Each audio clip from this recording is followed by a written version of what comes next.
A'udzubillahi minasyaitonirrajim. Bismillahirrahmanirrahim. Robbi a'udzubika min hamazati sayatin wa a'udzubika robbi ayahdurun. Robbi shrahli sadri wa yassirli amri wahlul 'uqdatam min lisani yafqahu qawli. Assalamualaikum warahmatullahi wabarakatuh. Alhamdulillahirabbil alamin, segala puja-puji milik Allah Subhanahu wa taala yang atas rahmat karunia kasih sayangnya. Alhamdulillah sore hari ini kita dikumpulkan di tempat yang mulia ini. Pertama-tama mari kita sama-sama doakan siapapun yang menjadi jalan pertemuan kita di sore hari ini senantiasa mendapatkan keberkahan dari Allah Subhanahu wa taala. Amin. Salawat serta salam itu juga kita lupakan, kita sampaikan kepada seluruh nabi dan rasul, wabil khusus baginda besar kita Rasulullah Muhammad sallallahu alaihi wasallam, kepada para sahabat-sahabatnya, tabi'in, pemuka-pemuka agama, wali-wali Allah, pejuang-pejuang bangsa, dan senantiasa sampai kepada kita sampai akhirul zaman. Amin, amin ya Allah ya Rabbal alamin. Sehat semuanya, apa kabar? Alhamdulillah. Kayak masih puasa sih, tapi lemes gitu. Udah naik lagi. Ya, vibes puasanya belum beres gitu ya. Oke, oh mungkin lagi syawalan kali ya. Oke, ya betul, tadi ini kita masih dalam suasana Idul Fitri. Jadi yang di sini tuh yang paling banyak ngomong pasti saya gitu. Jadi yang paling banyak ngomong pasti paling banyak salah. Jadi mohon maaf lahir batin. Senantiasa Ramadan kemarin, Idul Fitri kemarin jadi something yang bukan hanya ritual gitu ya, bukan hanya perayaan gitu, bukan hanya selebrasi, tetapi ada satu insight yang saya rasa penting kita lihat dari sudut pandang yang bukan dari ritual gitu. Dan ya kita sudah bahas gitu ya kemarin bahwa Ramadan bukan hanya nggak makan nggak minum, perayaan itu juga bukan masalah selebrasi Idul Fitri yang overdosis gitu ya kira-kira. Tapi ya saya rasa ada hal yang sangat esensial lah gitu ya dalam perayaan-perayaan itu. Oke, hari ini mungkin kita back to modul gitu, karena kita pakai modulasi dulu gitu dalam mungkin 2-3 pertemuan ke depan lah masih pakai modul, terus habis gitu nanti kita bisa open discuss gitu. Tapi anyway, sebelum ke modul sih mungkin kalau ada pertanyaan atau ada sesuatu yang bisa dilempar ke floor, karena ini juga kita belajar bareng gitu ya. Saya selalu mendisklaimer dulu bahwa saya bicara bukan mau ceramah, bukan mau mentausiahi, bukan mau mengasih wejangan gitu, tetapi kita discuss gitu ya, kita belajar bersama, kita tumbuh bersama, kita bertukar pikiran. Dan di sini nggak ada benar salah, di sini nggak ada guru murid, di sini semua murid yang lagi mau belajar gitu. Mungkin sebelum nanti masuk, karena hari ini kita akan ngomongin lapisan jiwa sih sebetulnya, lapisan diri sih sebetulnya, yang saya rasa ini yang akan menjadi software utama kita untuk kita pahami sebagai instrumen lah ya, kalau bisa instrumen kehidupan. Karena once kita menguasai dan terus belajar menguasai ini, saya rasa kita akan terus bertumbuh gitu. Mungkin ada dulu question dari pertemuan-pertemuan kemarin atau dari rekaman ditonton nggak ya ngomong-ngomong? Itu ya masalahnya. Mungkin ada pertanyaan dulu, Mbak. Boleh banget. Iya nih. Nah, silakan. Catatannya banyak. Oh iya, catatannya banyak. Gimana, Mbak? Iya. Assalamualaikum Kang Abu, ya. Perkenalkan nama saya Tias. Saya sebenarnya udah ikutan dengerin nih podcast Tiga Fakir dari kurang lebih setahun yang lalu. Oh oke. Ya. Oh penonton Tiga Fakir ya. Tiga Fakir. Terus alhamdulillah pas bulan puasa Ramadan kemarin bisa ikutan ke kajian Saflam. Salam di Bintang. Iya oke. Ikutan kelas offline-nya Kang Mas Sony sama Bang Dame. Iya oke. Alhamdulillah berkat Mas Dedi dan Mbak Di, aku hari ini bisa ketemu Mas Kang Abu gitu. Okay. Gitu. Ya. Apa ya, lebih aduh jadi bingung Pak. Lebih gimana ya, proses ini sih healing kali ya, lebih karena mungkin aku bisa share sedikit. Kayak aku tuh dulu sempat kerja kantoran 13 tahun, karena suatu kondisi aku harus resign dan karena ada krisis dan lain-lain gitu ya, jadi proses kesadaran juga. Terus akhirnya lagi berproses secara spiritual gitu kan. Sebagai apa? Proses secara spiritual Oh, oke. Lebih kayak mengenal diri, kepercayaan jiwa dan lain-lain. Terus kan ikutan beberapa kajian dari Tiga Fakir. Itu kayak pas banget prosesnya tuh kayak terkait dengan aku 4 dan aku 3 kayak lagi di istilahnya dileburnya dihancurkan gitu sih. Oke. Jadi ya Bismillah moga ya ini aku masih banyak belajar banget nih Kang Abu. Jadi ya insya Allah moga-moga bermanfaat juga untuk hari ini. Jadi ya sebenarnya bukan pertanyaan tapi pengen lebih mendengarkan aja dulu sih. Oh, oke. Ya, mencerna gitu. Sip. Lebih begitu. Terima kasih sudah Terima menonton kasih. 3 Fakir. Oke. Yang lain Mungkin ada enggak ya? karena pembelajaran hari ini akan ada kaitannya sama healing sih. Sangat. Yaudah ambil jalan aja nggak apa-apa ya. Ya. Nanti di tengah-tengah ada jump in, jump out, kita ngejazz aja gitu ya. Pokoknya santai gitu. Oke. Kan gini ya. Ada 2 poin penting yang saya rasa akan jadi highlights kita di sore hari ini gitu. Yang pertama, kita bicara tentang hidup. Oke. Yang kedua, kita bicara tentang aksesoris hidup atau sering disebut gaya hidup gitu. Yang menyusahkan kita itu sebetulnya hidup atau gaya hidupnya? Gaya. Tapi hidup harus gaya memang. Ya oke. Berarti kalau mayoritas jawabannya yang paling menyusahkan hidup adalah gaya hidup, yang jawab barusan pasti banyak hidup dalam kepalanya daripada hidup dalam kehidupannya gitu. Banyak hidup dalam pikirannya daripada hidup dalam kehidupannya gitu. Sip ya. Jadi pertanyaannya, kita hidup di kepala kita atau kita hidup dalam keberadaan hidup? Itu 2 poin penting. Ya, karena di luar aman-aman aja, kehidupan oke-oke aja, tapi kita bisa merasa worry detik ini. Bisa begitu nggak? Kita bisa merasa anxiety detik ini, bisa nggak? Sip. So, kalau saya pinjam beberapa perspektif dari filosof-filosof yang banyak gitu ya, maksudnya banyak mengatakan hal ini bahwa semua kesulitan hidupmu terjadi pada ilusi pikiranmu sendiri gitu. Maka ini sering disebut the illusion of mind. Dalam bahasa agama, hidup dalam pikiran itu disebut dunia namanya. Itu ya, makanya dunia itu adalah kehidupan yang ada di dalam pikiran kita. Pertanyaannya, pikiran kita sama atau beda-beda? Berarti dunia kita sama atau beda? Beda. Maka kita hidup di bumi dengan dunianya masing-masing gitu. Sip ya. Makanya kalau kita tidak meluaskan dunia, kalau kita tidak dalam tanda petik melepaskan dunia, di mana kehidupan dalam konteks hidup yang sejati itu, ini nanti sering disebut dengan yang namanya akhirat. Nah, jadi supaya nanti kita lebih ngerti lagi bahwa Robbana atina fid dunya hasanah wa fil akhirati hasanah itu bukan urusan dunia sekarang, akhirat itu nanti, enggak sih sebetulnya. Saat kita melepaskan dunia lama kita akan berpindah ke sini dan ini nanti akan berbolak-balik terus gitu. Makanya si dunia ini nanti akan menjadi yang namanya mindset. Once mindset ini terbentuk menjadi karakter, ini nanti yang disebut sebagai menjadi matrix gitu. Pernah nonton filmnya Keanu Reeves Matrix nggak? So that's why si Neo disuruh lepas dari Matrix gitu. Karena kalau udah masuk ke Matrix, kita akan terjebak dan diperbudak oleh mindset kita. Sebenarnya kita sebenarnya kita baik-baik aja, tapi kita akan selalu merasa was-was, kekurangan, kecemasan dan seterusnya gitu. Makanya kalau pakai bahasa yang simpel bahwa sesaat kita berat menjalankan sesuatu, keberatan menjalankan sesuatu, hal ringan pun akan terasa berat gitu. Jadi keberatan atau tidak, apapun konteks itu semua tergantung dari dunia kita masing-masing. So itulah kenapa dunia ini disebut permainan gitu kalau di Quran. This only just the game. Tetapi the true life itu bukan ada di dalam pikiranmu. The true life itu bukan ada di dalam konteks perspektif mindsetmu. The true life ini yang kita sebut sebagai realitas.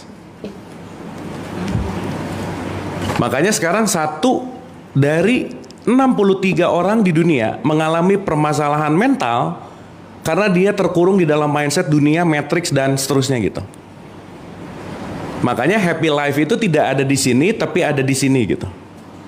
Makanya akhirat itu sebagai tujuan, karena kenapa? Saat kita bisa melepaskan old mindset kita, old matrix kita, maka kita akan menuju bertumbuh. Makanya kenapa dari sini ke sini itu apa ya, transisinya tuh perlu yang namanya adaptif. Jadi orang yang nggak adaptif pasti menderita aja. Gabor Mate itu ada salah satu seorang psikolog lah ya, dia bilang gini, keren banget statementnya. Luka lamamu itu memang akan selalu melukai, dan kita harus mengambil luka yang lebih dalam, di mana luka yang lebih dalam itu namanya perubahan. Perubahan tuh nggak enak, lukanya lebih banyak, tapi kita akan menghealing atau menyelesaikan luka yang lama gitu. Makanya secara esensi ya, mohon maaf banget ya kalau dalam pakai pinjam bahasa filsafat, hidup tuh penderitaan sih gitu. Gitu. Ini tapi kayak jadi menderita beneran.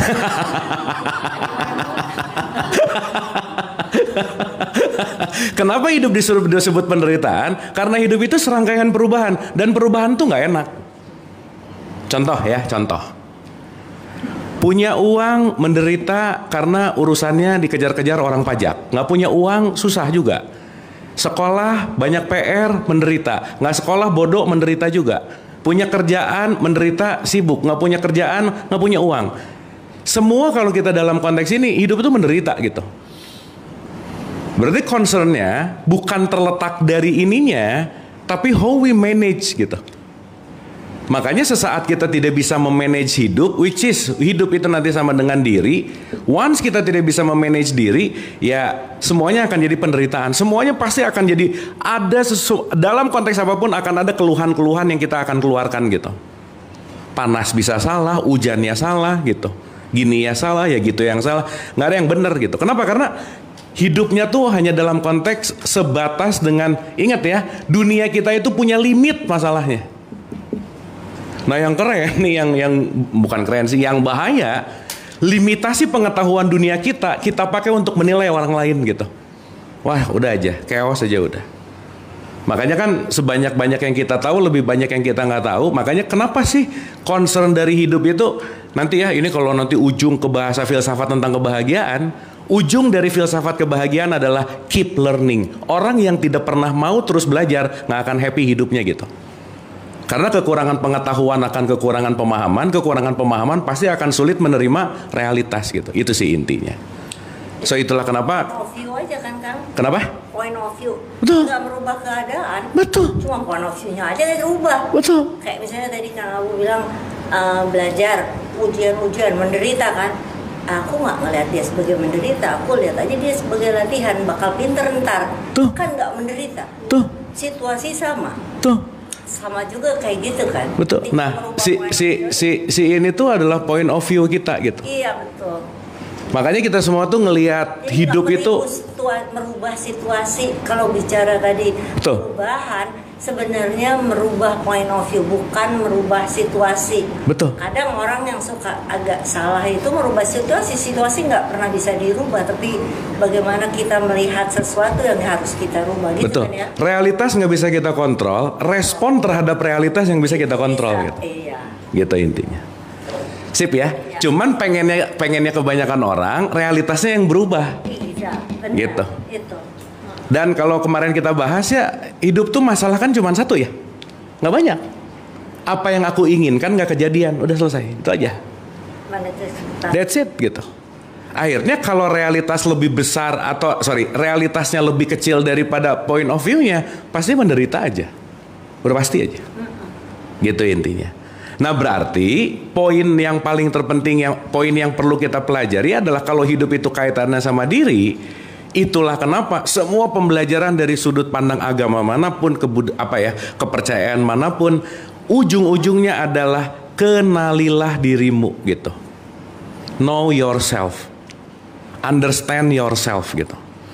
Karena hari ini banyak orang yang nggak kenal dirinya karena dia terlalu sibuk untuk ngontrol yang tadi tuh. Gimana caranya dia berubah, gimana caranya ini begini, gimana caranya itu begitu gitu. Jadi nanti akan ada 3 gitu ya. 1, titik yang paling dalam itu namanya lingkar pengaruh. Sibuklah kepada sesuatu yang kita bisa pengaruhi langsung gitu. Yang kedua, itu lingkar peduli. Boleh, peduli oke. Yang ketiga nanti kita akan masuk kepada lingkar yang namanya lebih luas lagi lah. Tapi intinya adalah jangan sampai terlalu sibuk kepada sesuatu yang kita nggak bisa pengaruhi langsung gitu. Contoh bangun tidur mikir, aduh gila ya Amerika, ini teksnya udah gak ada urusan, gak bisa ngapa-ngapain juga gitu. Peduli boleh gitu ya, melakukan itu oke. Tapi kalau kita mulai sibuk dan sadar bahwa hari ini yang bisa aku pengaruhi apa langsung, jangan mengambil beban yang bukan bebanmu gitu lah kira-kira. Nah sekarang kalau ngambil beban yang bukan beban kita terus kita pikirin, akhirnya apa? Mencoba merubah yang namanya realitas. Sehingga semakin mencoba merubah yang namanya realitas, dunia kita makin sempit gitu.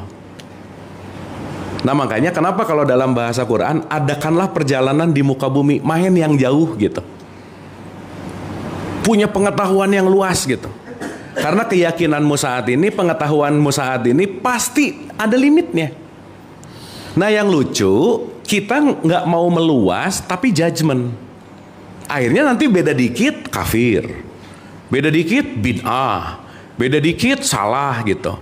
Padahal kita diciptakan berbeda itu untuk saling kenal mengenal dan saling belajar gitulah kira-kira. Sip ya? Oke sampai sini? Aduh ini serius-serius banget ya, oke gak ini?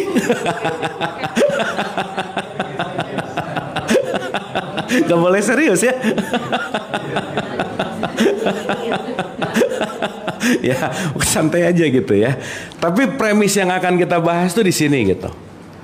Artinya kalau kita mau fokus kepada lingkar pengaruh, fokusnya kemana? Ke diri gitu. Jadi ada pengaruh, peduli, dan apa ya satu lagi tuh saya lupa lah. Ada 3 lah pokoknya. Tapi intinya titik yang paling dalam itu disebut lingkar pengaruhnya gitu. Apa yang bisa kita pengaruhi langsung, kontrol. Apa sih yang bisa kita kontrol langsung tadi? Respon. Iya. Nah nggak ada lagi. Kita nggak bisa ngerubah orang lain, kita nggak bisa ngerubah realitas, tapi kita bisa mengatur respon. Makanya masalah itu problem itu cuman 10% sih. 90%-nya how we react terhadap problem gitu. Itu poinnya. Nah kalau reaksinya sama, point of view-nya sama, hasilnya sama nggak? Sama. Nah ini jadi habits gitu. Nih ya, saya mau kasih contoh dulu. Kemarin waktu Idul Fitri ada kata-kata gini nggak? Selamat datang pada hari atau selamat pada hari kemenangan. Ada kata gitu nggak? Nah, kemenangan terhadap apa sih kira-kira? Ya kan outcome kemenangan ini biasanya ya kemarin nggak boleh makan pagi, sekarang menang boleh makan pagi gitu misalnya. Kan bukan gitu ya. Kemenangan di situ adalah kemenangan bagaimana kamu melawan habit selamamu. Yang 30 hari udah mulai kamu regulasi, akhirnya habis selama yang 30 hari yang buruk, stop, so you become new self gitu kira-kira. Karena nanti kita akan ngerti,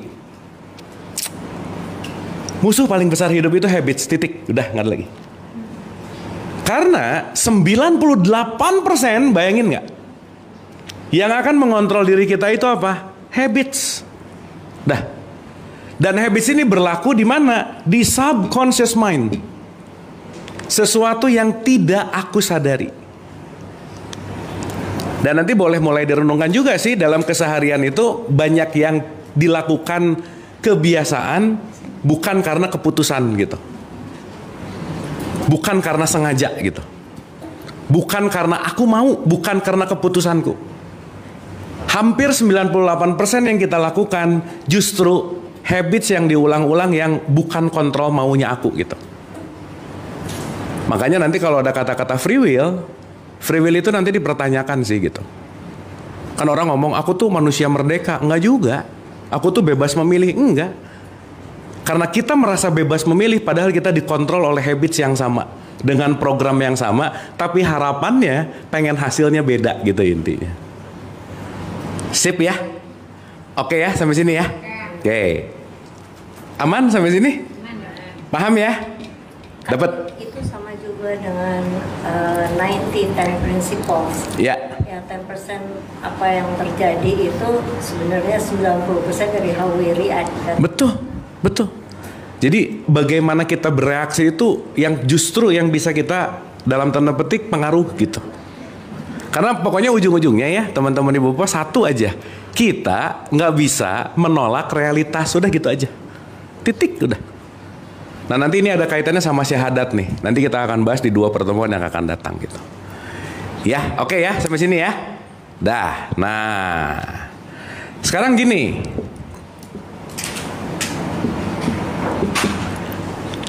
Pertanyaannya, setiap apapun yang dilakukan, bentuknya adalah keputusan. Setiap saat kita tuh mengambil decision.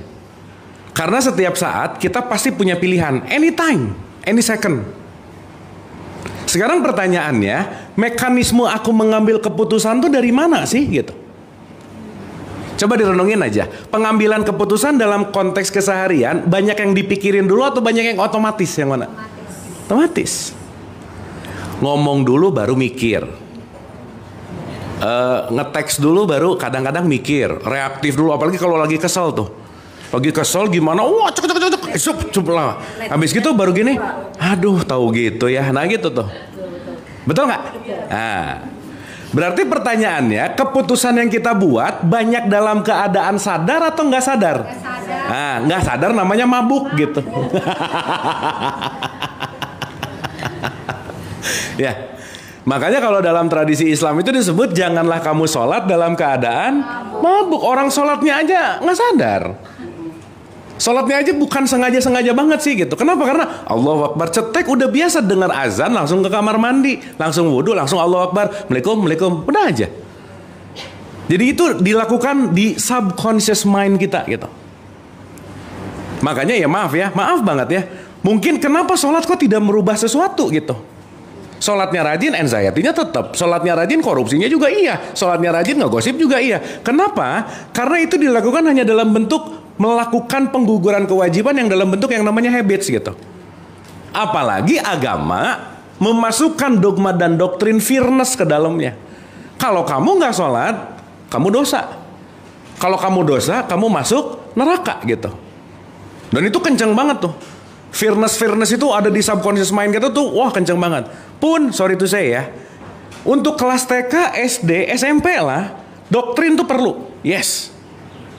Itu ranah-ranah di mana ada kata-kata what, apa sih?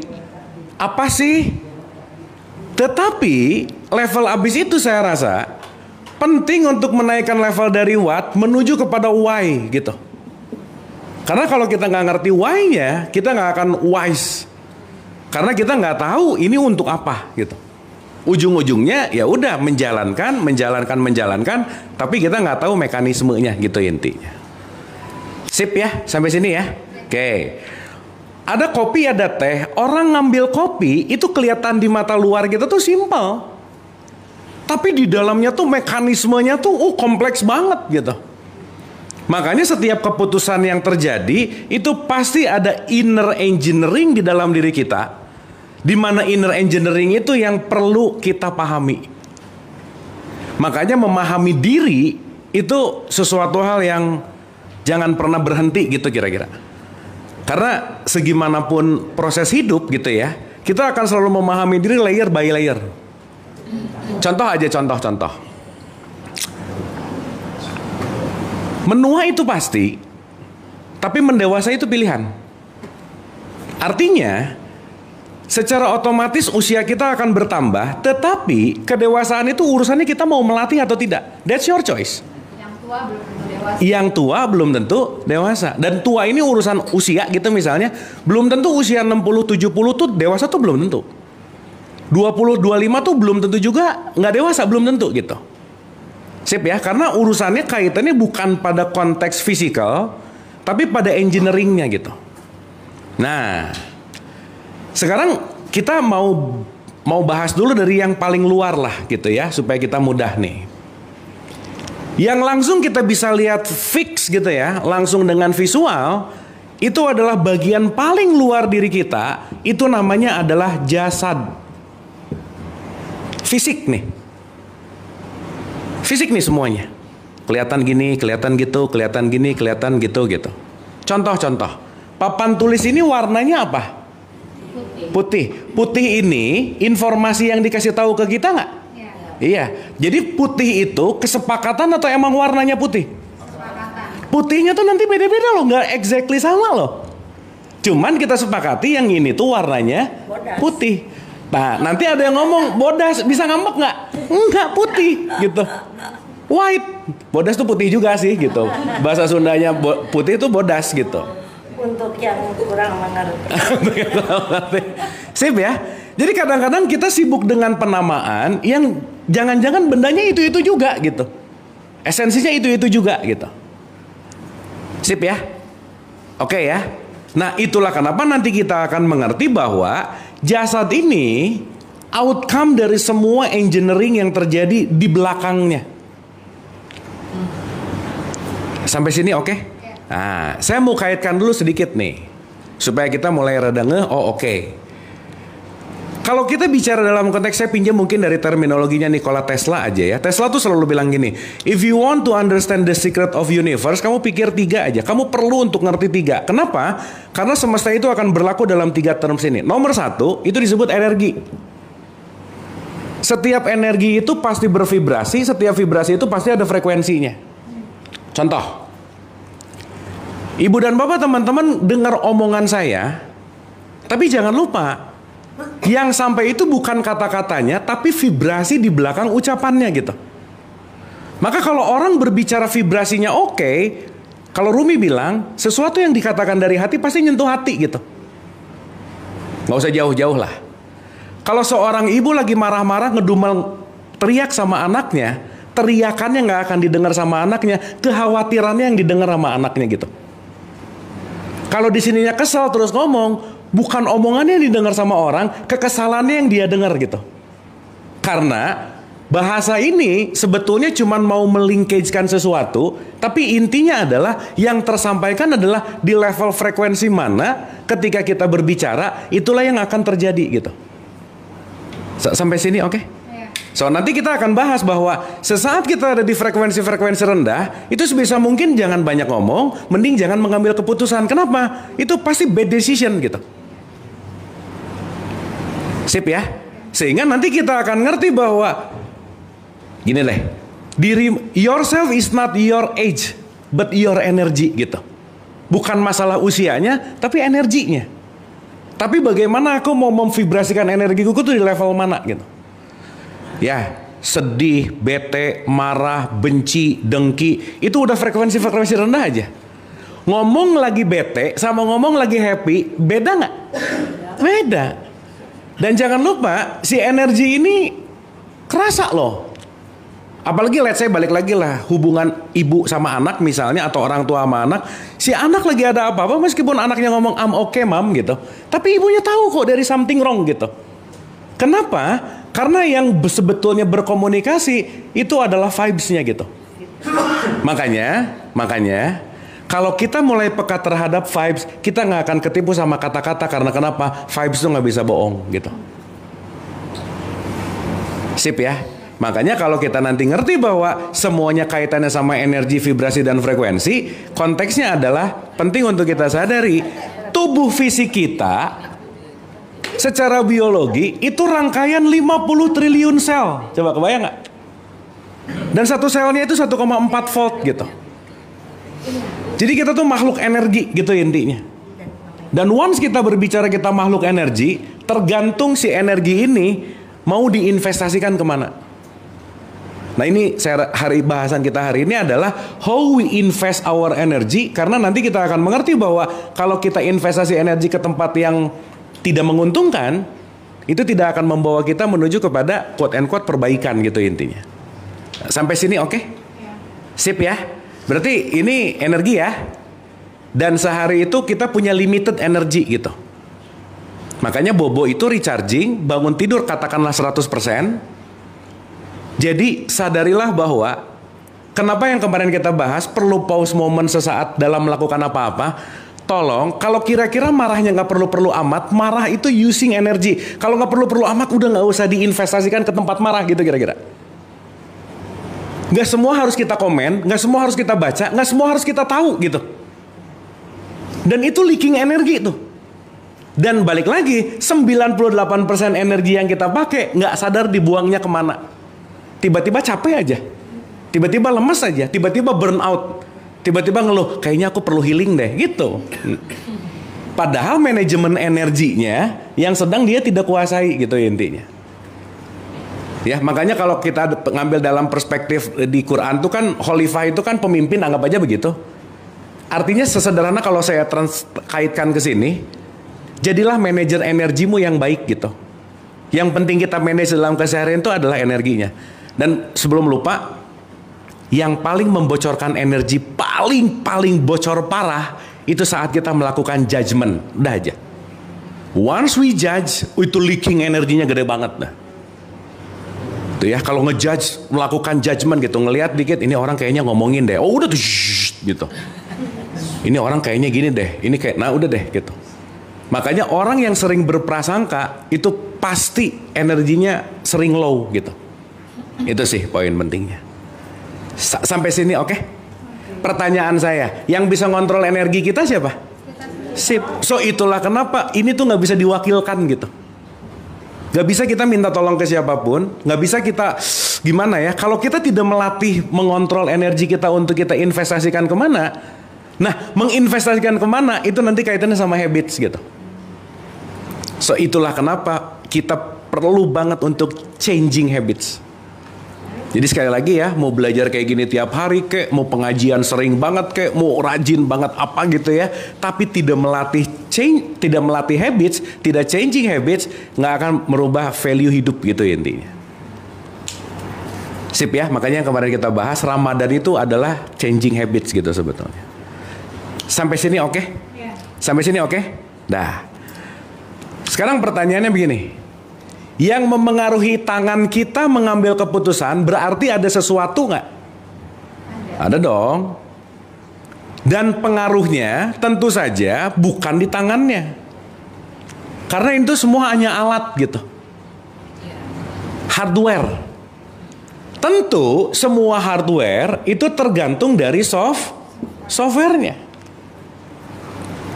Nah, dalam bahasa Quran, softwarenya itu dalam bahasa Arab disebut nafs. Nafs itu kalau dalam bahasa Sanskrit disebut jiva. Kita sering nyebutnya namanya jiwa. Di satu bahasa juga ini sering disebut namanya manas. Nah, karena si jiwa ini nanti yang akan menentukan keputusan yang akan diambil oleh tangan kita, kaki kita, semuanya deh. Itu tergantung dari konteks yang namanya jiwa. Berarti omongan seseorang refleksi dari jiwanya nggak? Iya, berarti kalau orang ngomong kasar, jiwanya lagi luka nggak? Maka kalau ada orang ngomong kasar ke kita, sadarilah dia lukanya lagi ada, dia jiwanya lagi luka, berarti dia perlu kasih sayang gitu. Jangan dilukain lagi gitu. Yang bahaya orang ngomong kasar ke kita, kepancing kitanya ngomong kasar balik. Berarti dua-duanya sakit. Nah gitu. Ininya nggak beres gitu. Nah, berarti dua-duanya emang sakit gitu. Yang waras yang ngalah ya? Yang waras yang ngalah, benar. Tapi yang ngerti sih yang ngalah. Iya benar, yang waras yang ngalah gitu. Ya paham ya. Jadi sekarang kalau ada orang yang ngejelekin, ngehujat apa, ingat itu datang dari jiwanya. Gitu. Dan kalau kita terpancing sesuatu yang tadi tuh, kita sakit hati gara-gara omongan orang lain, berarti juga ininya juga nggak stabil gitu kira-kira. Sip ya, karena nanti kita akan ngerti bahwa ucapan siapapun itu tidak pernah datang dari luar, tapi konteksnya itu merefleksikan jiwanya. Sampai sini oke? Berarti kalau orang berperilaku jahat, omongannya kasar, kotor, apa dan lain-lain, ada sesuatu di jiwanya. Salah satunya adalah dia defisit kasih sayang biasanya. Dia defisit frekuensi tinggi gitu. Tapi ketika kita berhadapan sama orang seperti itu, kita kan juga naik turun ya. Pasti. Lagi energinya lagi low atau lagi high, dan respons itu akhirnya keluar ketika level energi kita ada di situ. Betul.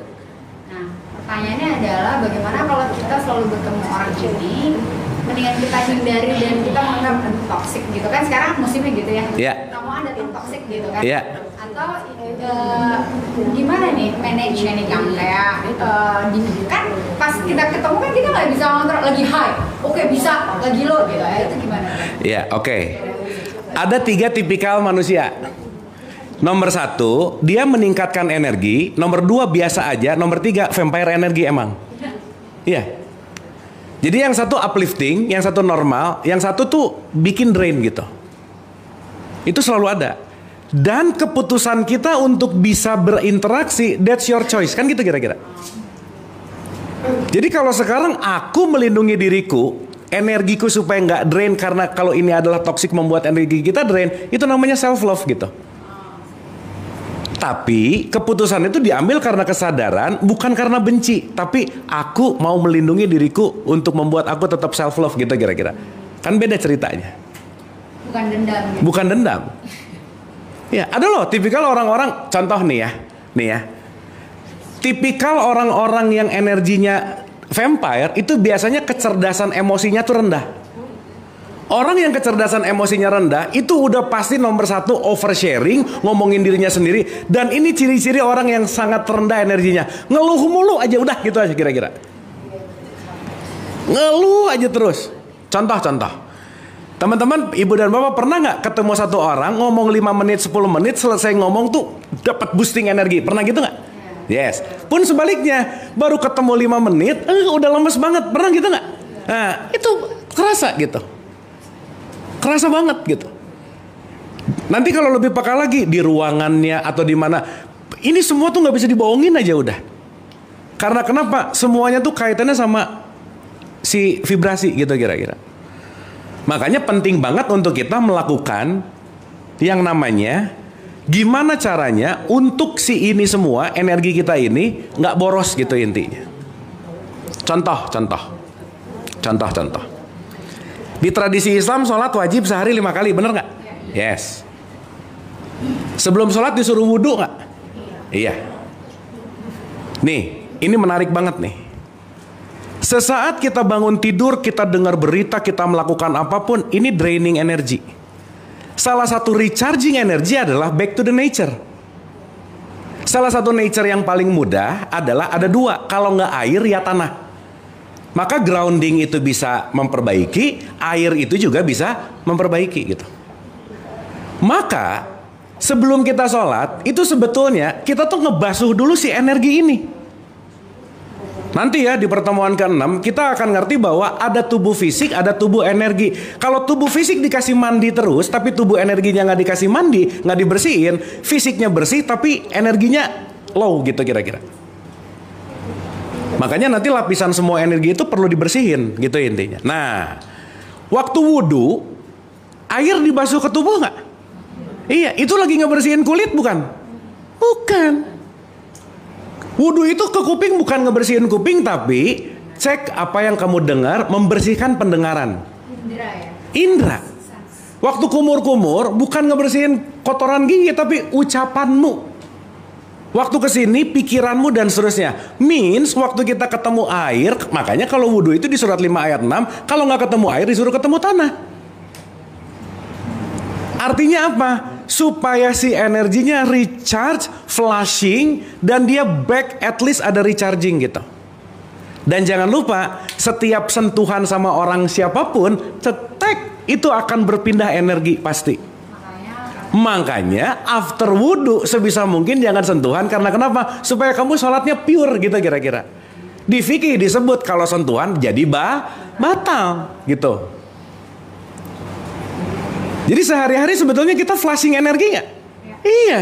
Dalam tradisi Islam kan begitu. Makanya semua deh mau baptis kek, mau melukat kek, pasti urusannya sama air gitu. Karena point of view-nya sebetulnya apa? Kaitannya adalah untuk konteks kepada energi ini gitu. Sampai sini oke? Sip? Kok jadi kurang berenergi gini sih? Dapat ya? Gitu. Jadi milih-milih gitu.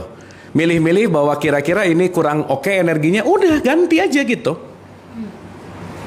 Nah, kalaupun kita punya sedekah energi, nggak apa-apa lah 1 hari 10%, nggak apa-apa, sok dengerin orang yang toksik 10% aja, udah gitu.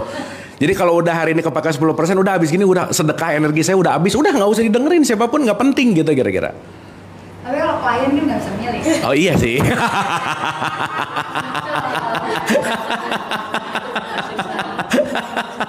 Tapi klien yang datang ke kita kan tergantung kita yang mengundang. Oh nggak bisa enggak. Karena yang datang ke kita, yang attract adalah kita gitu. Ingat loh ya, semua yang terjadi pada hidup kita, pengundangnya tuh energimu. Nanti kita akan ngerti gitu. Karena nanti ada satu hukum yang namanya the law of reflection. Apa yang datang ke kita itu refleksi dari apa yang dari dalam kita gitu. Jadi kita tuh kayak proyektor. Di luar ini tuh layarnya. Jadi kalau kita ngelihat buset ini nyebelin banget orang, itu tuh proyeksi, bukan ini sih yang nyebelin, ini gitu. Karena yang mempersepsikan POV menyebalkannya dia datang dari sini. Nah nanti kita akan bersyukur dan berterima kasih siapapun surrounding kita sebenarnya lagi mengingatkan tentang diri gitu sebenarnya. Nanti lebih ujung lagi. Kan ini oneness semuanya, nggak ada keterpisahan sih sebenarnya. Ini kan ahad-ahad aja sih sebenarnya.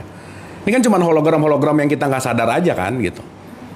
Kita udah ketipu lama dengan konteks matrix gitu ya, sehingga ngelihat oh ini gini, ini gini. Nah nanti ketika kita ngelihat ini secara holistik, kita akan lihat bahwa semuanya ahad gitu kira-kira. Nah makanya penting perlu untuk kita menyadari konteks di mana lepas dari si matrix gitu. Sip ya. Jadi kita punya hak untuk gimana ya bahasanya ya? Hak untuk membuat energi kita tetap baik nggak? Iya. Makanya jangan jadi orang nggak enakan gitu. Jangan jadi orang baik gitu. Orang baik itu energinya banyak kesedot. Kenapa? Bilang enggak aja susah. Oke, padahal di dalamnya gitu. Kita kan udah dari kecil tuh kan jadi orang yang baik ya. Iya. Kita tuh nggak tahu cara set healthy boundaries. Yes. Ada nggak sih dalam atau aturan Islam tuh yang kayak ngasih tahu ya tuh perlu banget untuk setting healthy boundaries. Itu ada nggak sih bang gitu? Iya. Di surat 66 ayat 6 itu ada kalimat peliharalah dirimu. Baru keluargamu. Iya. Betul. Karena kalau gelas kita kosong, kita bisa ngisi gelas kosong. Betul. Gimana kita mau ngasih cinta ke orang kalau kitanya nggak penuh cinta, betul nggak? Poinnya kan ada di situ gitu. Makanya yang pernah kita bahas ada orang jahat, orang baik, sama orang sadar kan. Kalau jadi orang baik terus itu kayak lilin gitu.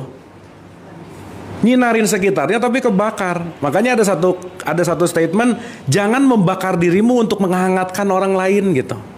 Kebakar buat bikin anget, tapi kitanya nggak hidup gitu.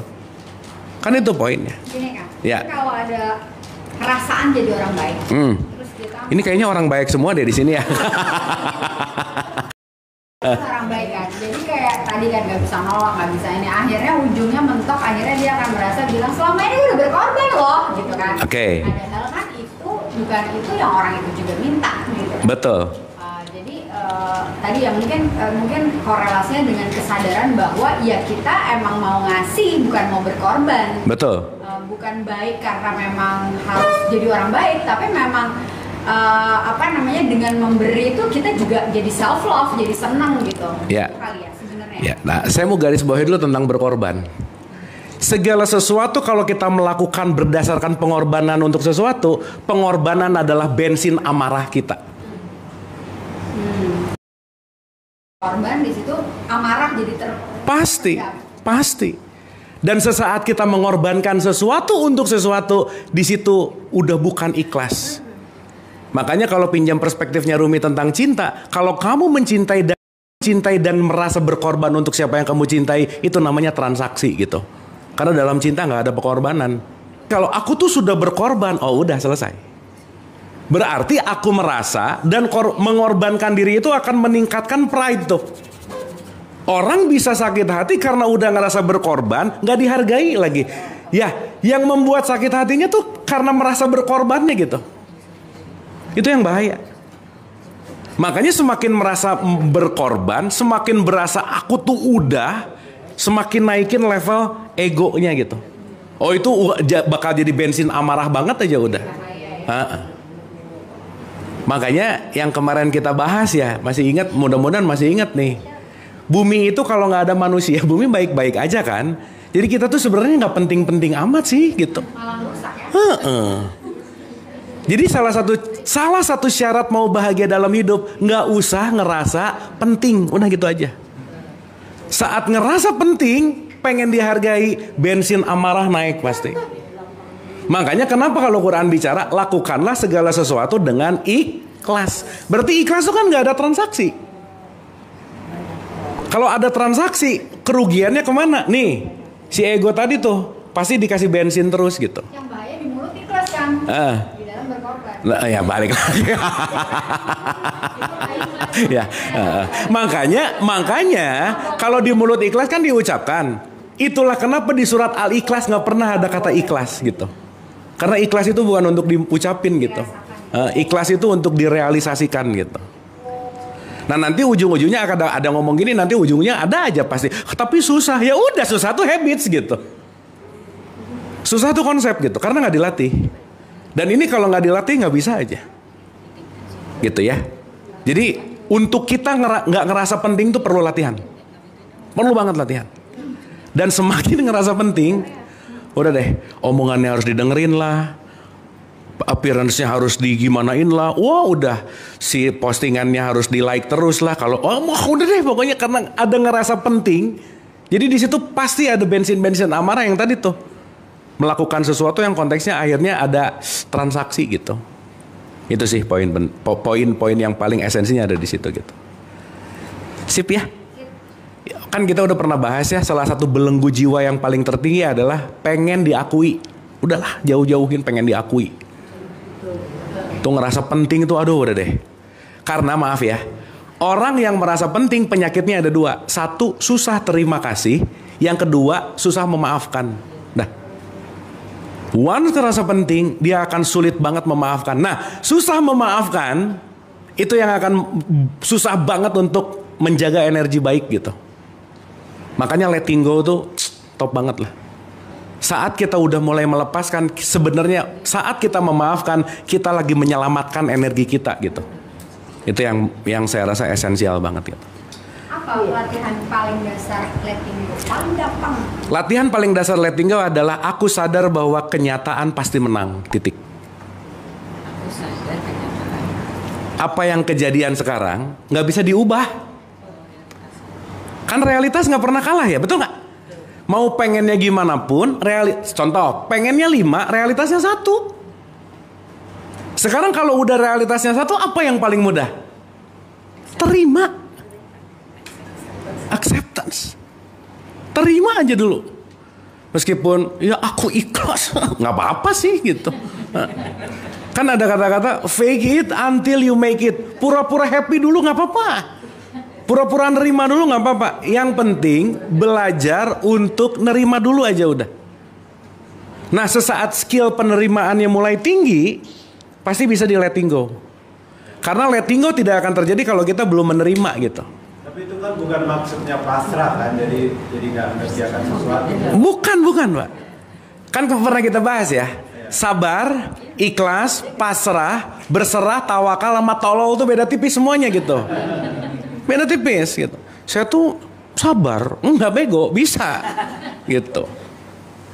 Jadi tawakal tuh bukan nggak ngapa-ngapain, bukan. Tetapi menerima sesuatu, melakukannya dalam konteks penerimaan.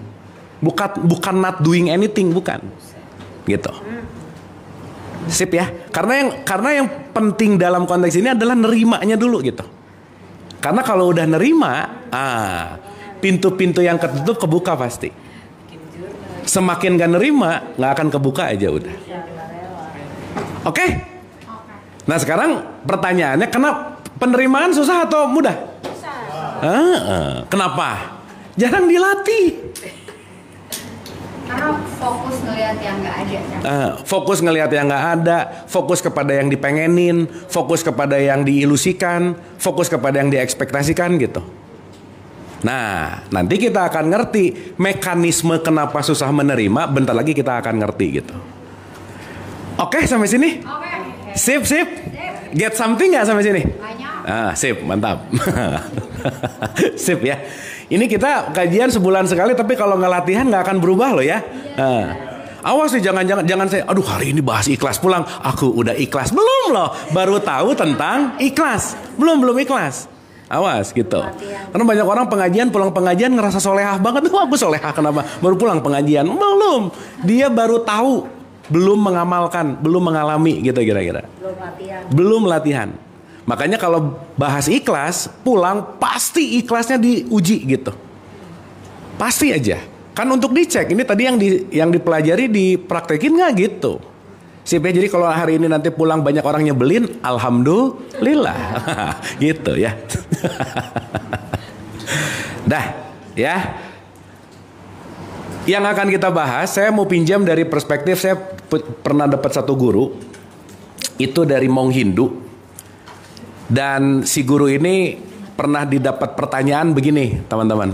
Pertanyaannya profound banget nih, dalam banget pertanyaannya. Jadi ada satu pertanyaan ke guru saya waktu itu, ke gurunya guru saya, berarti dia kan masternya gitu. Guru, kalau kamu besok mati, ini pertanyaan begini, kalau kamu besok mati, hari ini kamu akan ngasih ilmu apa yang paling terpenting untuk murid-muridmu gitu? Apa sih ilmu yang paling penting, paling dalam, paling esensial untuk kita ketahui dalam hidup? Si guru itu cuma jawab satu. Ilmu yang paling penting dalam hidup ini dalam perspektif dia ya, which is nanti kita akan sadari bahwa ini beneran important sih, beneran penting. Satu katanya, kamu harus bisa bedain mana kesadaran dan mana pikiran. Mana kesadaranmu dan mana pikiranmu. Contoh. Kita, ibu bapak, teman-teman banyak pikiran nggak?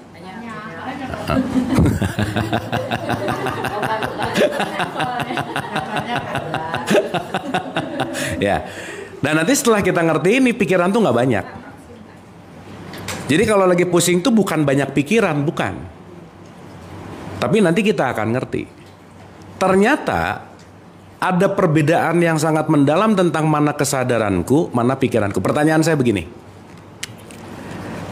Ini jasad masuk ke dalam sedikit namanya jiwa. Jiwa itu ada 3, pikiran, perasaan, emosi. Oke? Maka kondisi tubuh memengaruhi emosimu. Emosimu memengaruhi perasaanmu. Satu perasaan bisa menciptakan ribuan pikiran. Maka pikiranmu menentukan keputusan.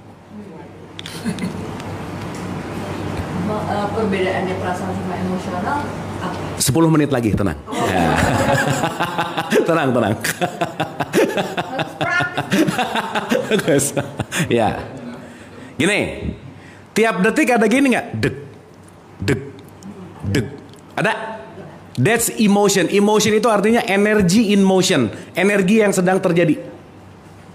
Oke? Tapi kalau saya ngelihat cewek seksi lewat, duk, itu perasaan namanya. Berarti perasaan tergantung situasi atau emosional secara natural atau gimana? Berarti emosi itu semua manusia punya basic yang sama. Perasaan itu bagaimana menyikapi emosi yang berbeda. Contoh, kita semua punya takut, tapi takut terhadap apa? Pasti beda-beda gitu.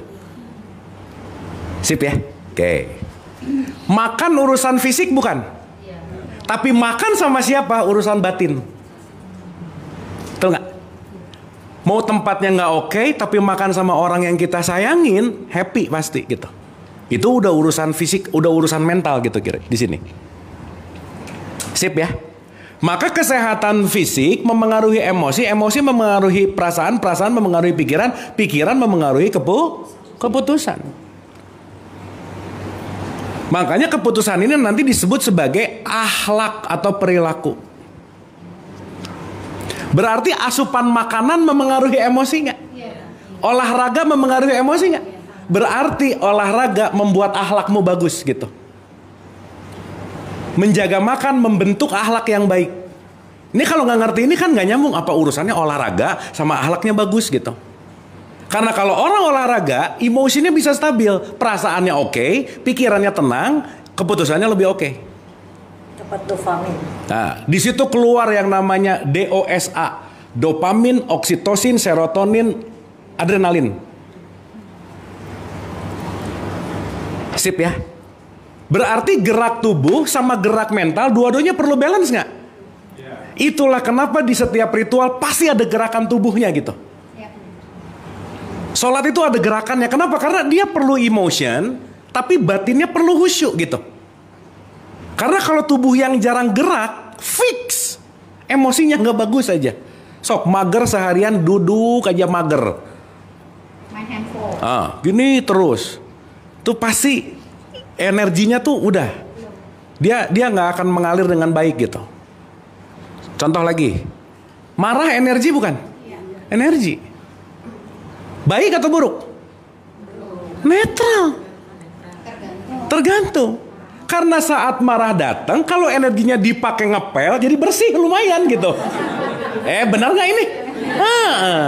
Cuman karena tadi sekebiasaan marah ngelempar piring, udah marah piring hilang lagi gitu. Kasih samsak aja. Kasih samsak. Langsung sehat. Makanya concernnya adalah setiap apapun yang datang ke kita, ingat loh ya, perasaan itu tamu. Easy come, Kayak jalan. easy go, ya. Datang, pergi. Datang, pergi. Nah, pertanyaan. Ini sampai sini dapat ya? Nah, ini emang nggak bisa sebentar, kita akan bahas ini dalam 2 atau 3 pertemuan gitu. Tapi at least hari ini kita ngerti core of the core-nya gitu. Dah. Jasad berubah nggak? Berubah nggak? Fix. Berarti fitrah bukan? Fitrah itu kan diri sejati kita. Bukan. Makanya jasad pasti berubah. Coret. Jiwa berubah nggak? Jiwa berubah nggak? Berubah. Orang pikiran tadi pagi, emosi, beda dong. Berarti juga bukan fitrah kita. Berarti dirimu bukan tubuhmu, dirimu bukan jiwamu, tapi dirimu adalah yang menyaksikan jiwa dan tubuhmu. Itulah yang disebut kesadaran. Dalam perspektif Quran ini disebut ruh.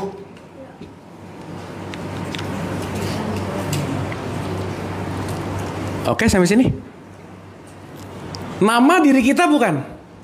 Bukan. Nama adalah identitas yang dilekatkan kepada diri kita. Makanya pasti ada ku. Nama siapa? Namaku. Ada ku-nya nggak? Iya, ku-nya tuh siapa? Nih. Jadi kalau nama dijelekin, lagi nyakitin aku nggak? Enggak. Yang disakitin namanya. Si Abu, ya udah dia mah ngejelekin si Abu, sayanya mah nggak apa-apa. Tapi karena melekat kepada nama, sesuatu yang melekat pasti ada emosi di situ.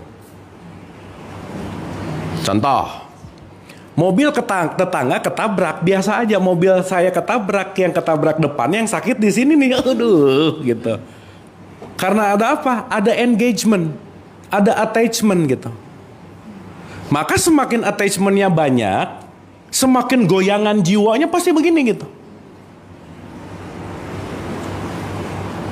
Ya, makanya nanti salah satu PR terbesar dalam hidup adalah melepaskan kemelekatan. Makanya kata Buddha, the roots of suffering adalah attachment. Once you're not attached, selesai. Jadi suffering itu selalu datang dari attachment gitu. Sampai sini oke? Sip ya. Jadi pikiran itu dirimu bukan? Ini diam gini. Pikiran diri kita bukan? Bukan. Pikiran adalah alat yang dikasih ke kita untuk memproses data gitu. Buktinya apa? Pikiran ini berubah-berubah. Contoh. Hasil dari pikiran, perasaan, emosi jadi sebuah memori. Sekarang saya tanya. Kesadaran saat kita TK, kesadaran saat kita SD, kesadaran saat kita SMP, SMA, sama kesadaran saat sekarang, kesadaran yang sama nggak? Kesadaran. Berarti belum ngerti. Ulang dulu. Ya, ulang. Ya, udah kencang seragam lagi ya. Oke. Memori berbeda-beda. Sejati ya. Ya, ulang. Memori bisa beda-beda nggak? Bisa. Clear ya? Tapi yang menyadari pengalaman itu kesadaran yang sama nggak kira-kira? Sama. Kesadarannya itu terus. Oke nggak? Sip ya? Berarti yang berubah itu kan cuman ininya aja. Tapi si kesadaran ini selalu stay, selalu ada, nggak pernah berubah, nggak kemana-mana. Karena kenapa? This is our true self. Tapi seringnya gitu. Seringnya nggak sadar. Jadi kesadaran itu seperti cahaya yang menerangi jiwa, yang nanti keluar outcome-nya di dalam jasad. Sadar itu berkembang kan? Kenapa, Pak? Sadar itu berkembang kan? Kesadaran itu stay. Nggak pernah.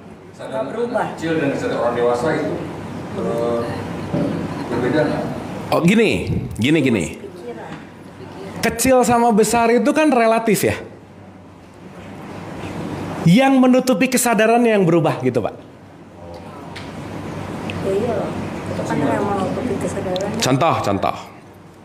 Tar ke situ. Nanti kita ke situ, Pak ya. Nanti kita ke situ. Tapi yang penting tempatnya oke dulu nggak? Oke. Gini. Kalau tadi berbicara tentang perbedaan itu bukan pada kesadarannya tapi pada datanya. Datanya yang berubah. Kesadaran itu stay. Contoh. Ibu dan bapak, teman-teman semua, begitu lahir Brojo punya kesadaran nggak? Punya. Makanya di sini kesadaran itu disebut pure intelligent. Bayi nggak ngeles menyusui kemana-mana, tapi dia tahu menyusui ibunya tuh seperti itu. Ketika dia lapar dia nangis, ketika dia haus dia nangis, dia tahu karena kenapa? Itu tidak menggunakan yang di sini, tapi menggunakan yang di sini gitu. Dapat ya? Sehingga si lama-lama si kesadaran ini ketutup oleh konsep nggak? Ketutup oleh matriks nggak? Lama-lama kesadarannya bergeser ke sini, lama-lama kita dikuasai oleh yang tadi yang kita cerita, dunianya, limitasinya, habitsnya, dan seterusnya gitu. Hilang kesadaran. Disitulah kita lagi dalam konteks tidak sadar di diri. Hilang kesadaran. Berarti yang lagi bermain adalah pikirannya, perasaannya, emosinya. Pikirannya, perasaannya, emosinya gitu. Sampai sini oke? Berarti kesadaran selalu ada nggak? Ada. Lagi bobo ada nggak? Ada. Apa buktinya? Begitu bangun ditanya, gimana tidur kemarin? Nyenyak banget. Tahu dari mana nyenyak coba? Karena dia selalu on. Makanya kalau di ayat kursi disebut dialah yang terus menerus, nggak pernah bobo, nggak pernah gimana. Dia stay on gitu. Sip ya. Cuman kita jarang menjadi kesadaran, tapi sering terjebak jadi dalam konteks yang namanya program gitu. Kalau Ya. lagi tidur mimpi ketemu orang yang udah meninggal, itu ruh sama ruh bukan? Mimpi ketemu orang yang meninggal? Iya, lagi ngobrol gitu. Tergantung.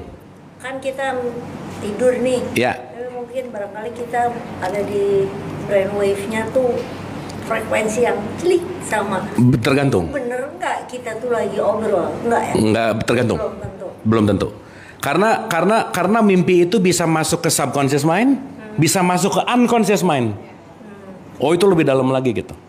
Makanya kalau mimpi apa-apa nggak usah dimaknai aneh-aneh lah, udah biasa aja. Aduh, aku mimpi deh. Nah, takut aja akhirnya gitu. Ya, di situ dulu ya. Nanti kita bahas lebih dalam. Oke, sampai sini? Oke nggak ini? Oke, sip. Karena tadi saya tanyanya tuh kan ruh itu kan nggak hilang ya. Iya. Kalau kita misalnya ada ayah kita meninggal atau apa, ruhnya kan tetap ada. Iya. Nah, bisa jadi kalau frekuensinya pas gitu, itu ketemu, itu tuh connect gitu sih frekuensinya antara ruh itu gitu ya. Ya, kalau kita lagi antara tidur dan nggak tidur gitu. Ya, tapi sama halu beda tipis sih. Oh ya. gitu. Iya. Karena kita kan membayangkan Iya. Gitu. Ya. Kalau orang dalam kondisi pingsan, Ya. berarti kan dia tidak berbuat sesuatu. Ya. Kan kesadarannya mesti ada kesadarannya. Kan pingsan tuh ini yang off. Jiwanya yang off. Ini kan tetap on. Ruh kan nggak kemana-mana. Contoh. Kenapa? Gini. Ini jiwa nih. Ini ruh. Kalau orang dicabut jiwa mati nggak? Pernah dicabut jiwa nggak? Nanti jam 9:30 siap-siap dicabut jiwa tuh. Nah. Sip ya. Berarti kalau jiwanya off, 2, mau bobo, mau pingsan, mau koma, itu jiwanya off. Nggak bisa mikir ya. Iya, ininya pokoknya pikiran, perasaan, emosinya off aja. Tapi tetap hidup nggak? Tetap. Nah kalau orang yang dikubur di tanah kusir, yang dicabut apanya? Bukan nyawa, jiwa sama ruh namanya nyawa gitu. Dua-duanya off, gitu. Jadi kalau jiwa doang off, namanya bobo, koma, pingsan, tidur, mati suri, itu jiwanya off. Tapi kalau jiwa off, ruh off, quote and quote ya, ini sebenarnya kan nggak gini-gini juga sih, tapi ini gampangannya aja, baru dia mati. Karena jasadnya tidak ada lagi supply listrik gitu. Contoh, ini TV lagi mati, lagi nyala, mati. Tapi listrik tetap ada nggak di dia? Nah gitu. Begitu di-onin, jiwa nyala. Begitu di-offin, jiwanya mati. Tapi dia tetap bisa nyala hidup. Kenapa? Karena masih ada listrik yang nempel ke belakang. Tapi kalau dicabut, mau dipencet-pencet, hidup nggak? Nah gitu. Sip ya? Clear ya? Dah. Oke ini? Masih belum dikit.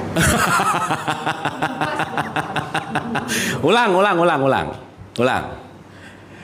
Berarti intinya ada tubuh fisik, ada pikiran, perasaan, emosi, ada yang selalu menyaksikan pikiran, perasaan, dan emosi.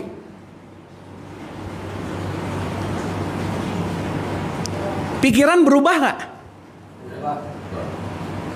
Detik, sok sekarang gini. Tolong pikirin 2 hal sekaligus saat ini, silakan. Gak bisa.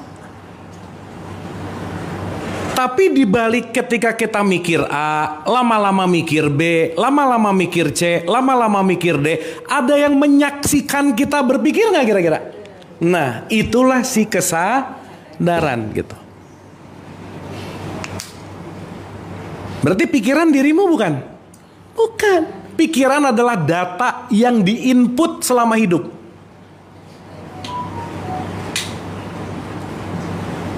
Maka nanti kalau kita mau menyadari kenapa di tradisi Islam nomor 1 bukan disuruh percaya sama Allah loh, tapi disuruh bersaksi kepada Allah, betul nggak?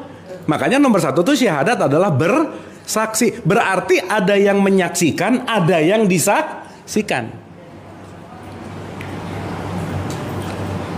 Sampai sini oke? Sip ya? Berarti kalau ada pikiran lewat set gini, besok bentar lagi lewat lagi B, lewat lagi C, lewat lagi D. Kita pikiran itu bukan? Bukan. Kita yang menyaksikan. Oh, aku lagi mikir A. Oh, aku lagi mikir B. Oh, aku lagi mikir C. Gitu nggak kira-kira? Sekarang saya tanya, semua pikiran harus kita iyahin nggak? Ya, jadi nggak usah percaya amat juga sama pikiran kita. Bisa kita Itu yang bikin anxiety. Nah, gitu. Sip ya. Makanya pikiran itu salah satu basic nature-nya. Kalau nggak loncat ke belakang, loncat ke depan, selesai. Makanya disebut monkey mind. Tubuhnya di sini, nanti gimana? Tubuhnya di sini, aduh dulu kasus 5 tahun yang lalu masih sakit sekarang, kan aneh.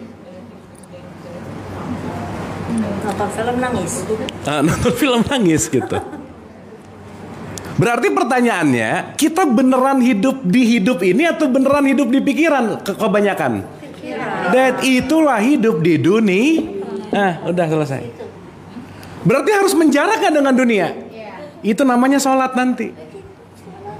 Makanya saat pikiran dan kesadaran punya jarak, di situ namanya khusyuk. Aku tidak terganggu oleh pikiranku karena kenapa? Aku hanya sedang menyaksikan. Saat kita menyaksikan, there is no judgment di situ.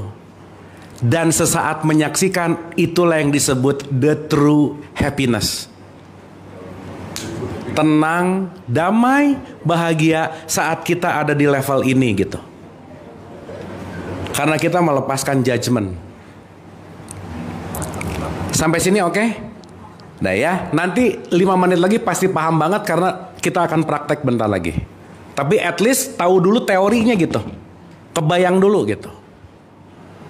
Dah, saya kasih contoh lagi. Tangan saya bisa kelihatan nggak? Kenapa bisa kelihatan? Karena ada cahaya yang memantul lewat retina ibu bapak, diinvert ke korteksnya, dimaknai, betul nggak? Karena kita sebut ini konsensus namanya tangan, maka ini disebut namanya tangan, betul nggak? Sip. Telapak tangan gitu. Pertanyaannya, kalau tidak ada cahaya, tangan ini kelihatan nggak? Nggak ada. Tapi ibu bapak akan menyadari cahaya karena ada tangan saya. Menyadari cahaya karena ada. Lah kalau nggak ada cahaya kan nggak ingat aja gitu. Ini sekarang cahayanya ada nggak? Ada. Sekarang ada nggak? Baik ada objek maupun tidak, cahaya tetap ada, maka kesadaran itu nggak pernah hilang. Kesadaran itu seperti cahaya ini gitu. Ketika ya, ketika tangan saya di sini, kita bisa ngelihat karena ada cahaya yang memantul, betul nggak? Cuman orang sibuk dengan tangannya, tapi kalau orang udah kesadaran lebih dapat, oh itu mau kelihatan ada cahaya aja sih gitu. Nah sekarang ada nggak cahaya di sini? Kelihatan nggak? Nggak ada, nggak kelihatan. Tapi tetap ada. Nah seperti itulah kesadaran. Sip ya? Dapat ya? Nah nanti bentar lagi habis ini dapat lah. Bentar lagi. Tapi at least tahu dulu ada jasad, ada jiwa, ada ruh. Nah kalau pinjam pakai terminologinya 3 fakir, ini aku 4, ini aku 3, ini aku 2 gitu. Maka banyak aku di dalam aku. Sampai sini oke? Dapat ya? Nah ini part yang paling pentingnya nih.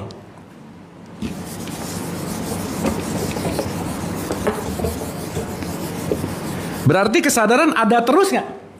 Oke. Teman-teman ibu bapak lagi sadar nggak sekarang? Beda nanti lagi bangun dan sadar, beda loh ya. Beda. Wake up sama conscious itu 2 hal yang beda. Nah sekarang ini untuk memudahkan nih. Udah ya. Anggap aja pikiran itu dalam bahasa Inggris disebut mind. Karena mind itu sama dengan manas. Bukan hanya pikiran itu bahasa Inggrisnya thought. Tapi kalau udah jadi mind, dia satu kesatuan antara pikiran, perasaan, dan emosi gitu. Berarti setiap pikiran, perasaan pasti ada emosi pasti. Maka setiap memori mengandung emosi. Makanya ngelihat sesuatu itu tergantung ke energetik memorinya. Ngelihat memori yang nggak bagus bisa membuat nggak enak hati. Pernah ngerasain gitu nggak? Sip. Oke ya. Nah. Ada mind, ada awareness atau consciousness. Supaya nanti kita ngeh. Dan kalau kita ngelatih ini tiap hari, 99,9% masalah hilang aja udah. Tapi kata kuncinya latihan. Nah ini yang disebut guru saya, kamu kalau hidup nggak ngerti ini nggak akan happy aja. Dan ini ilmu yang kamu harus tahu dalam hidup at least sekali tahu gitu. Karena this is the most profound, essential teaching gitu. Guru saya waktu itu bilang gitu. Nah, sekarang gini. Bayangin kalau pikiran itu kayak hotel, di hotel tuh banyak kamar. Oke? Jadi anggap aja mind itu kayak di hotel itu banyak kamar. Wah, pokoknya ini kamar yang banyak aja gitu.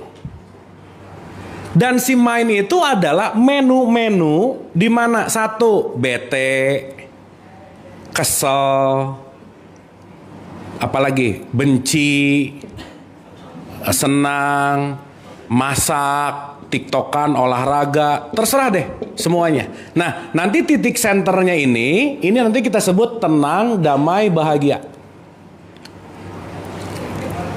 Sampai sini oke? Dapat ya?